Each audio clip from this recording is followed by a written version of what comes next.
रघुनाथ जी का घर यही है? हाँ जी यही, बताइए। आप ही हैं जो ऑटो रिक्शा चलाते हैं? जी मैं ही हूँ। देखिए डीएम मैडम ने कल आपको अपने आवाज पे बुलाया है। लेकिन क्यों साहब? ये सब तो मुझे नहीं पता, लेकिन 11 बजे टाइम से पहुंच जाना। ठीक है साहब, हम पहुंच जाएंगे। लेट मत करना। जी ठीक। रूपा, ये तो मुझे पता है कि कोई नई डीएम आई है, लेकिन उन्होंने हमें क्यों बुलाया? अरे आपने ऑटो चलाते वक्त कोई गलती तो ना कर दी ना? नहीं मैंने कोई गलती नहीं करी, मैं तो बहुत आराम से चलाता हूँ ऑटो। अच्छा फिर क्यों बुलाया होगा?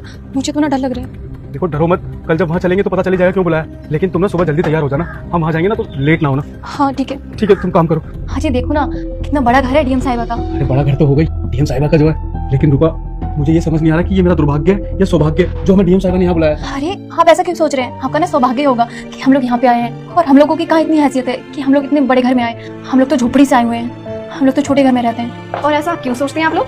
अरे दिव्या, तू यहाँ पे क्या कर रही है? डीएम साहिबा के यहाँ पे नौकरी करती है क्या?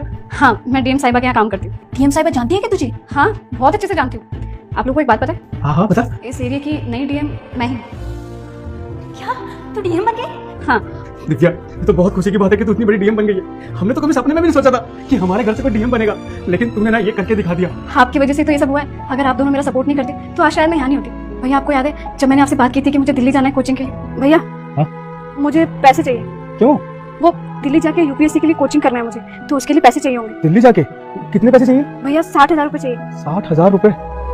भैया आप परेशान मत हो, अगर पैसे नहीं है तो कोई बात नहीं, मैं नहीं करूंगी कोचिंग। मैं जो पढ़ाई हो रही है बस वही कर लूंगी। नहीं दिव्या, तू मन लगा के पढ़। आज या कल में ना मैं तेरे को पैसे दे दूंगा, लेकिन तू मन लगा के पढ़ियो। जी भैया। ठीक है, तू जा।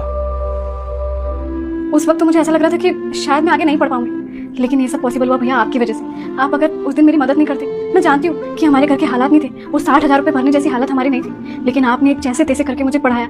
ये दिन आया कि आज मैं आप लोगों के सामने डीएम की पोस्ट पर। भैया आप मेरे चचेरे भाई होकर भी सगे भाई से बढ़कर साथ दिया है आपने मेरा। हर परिस्थिति में, हर जगह, हर समय मेरे लिए खड़े रहे। मुझे कभी भी पढ़ाई से लेकर किसी भी चीज को लेकर कभी कोई दिक्कत नहीं आनी थी। भैया सच कहूँ, एक समय आता है कि जब आपको सबसे ज्यादा जरूरत होती है ना, तो सगे लोग भी हाथ पीछे कर लेते, लेकिन आपने उस वक्त मेरा साथ दिया जब मुझे सबसे ज्यादा जरूरत थी। भाभी आप दोनों को मैं जितना दिल से धन्यवाद करूँ ना उतना कम है।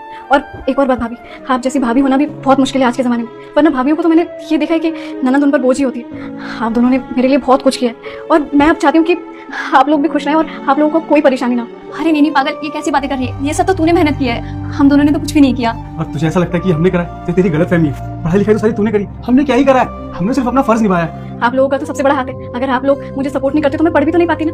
वैसे मैं एक बात कहूँ, आप लोगों को यहाँ देखकर मैं बहुत खुश हूँ। बहुत टाइम बाद मिल रही हूँ ना, तो अब मेरे से खुशी और बर्दाश्त नहीं हो रही। भैया भाभी, मुझे जीवन में जो चाहिए था वो सब कुछ मैंने पा लिया। बस अब एक आखिरी ख्वाहिश पूरी कर दीजिए। अब मैं चाहती हूँ कि हम सब साथ में रहें। अरे नहीं दिव्या, तू ये कैसी बातें कर रही है? हम अपना वहीं पे ठीक है, और हम यहाँ कैसे रह सकते हैं? और इतना बड़ा घर है, हम लोग ना वहीं पे रह लेंगे, हम लोग वहीं पे सही है। यहाँ पे सामान और ये घर बहुत महंगा है। इस तरीके से मुझसे बात करोगे तो मुझे पराया फील होगा। अरे आपकी बहन का घर है तो आपका भी घर माना, ये हम सबका घर है भैया भाभी। हम सब मिलके रहेंगे, आ जाइए ना। और मेरा भी तो आप लोगों के सिवा कोई भी नहीं है, मैं अकेले क्या करूंगी इतने बड़े घर में रह। आ जाइए ना। ठीक है दिव्या, हम तेरे साथ रहेंगे, लेकिन एक शर्त पर, कि आज के बाद में हम तेरे चचेरे भैया भाभी नहीं है, हम तेरे सगे भैया भाभी है, तो ही हम यहाँ रहेंगे। जी सुरेश। अरे रुक जा बेटा, अगर इस शॉर्ट्स में कोई डांस कर रही होती तो तुम इसे भर भर के लाइक और सब्सक्राइब कर देते। तो आज मेरे लिए नहीं करोगे क्या? और कमेंट में जय माँ सरस्वती जरूर लिख देना। दिन का चाय बनाना। बैठिए।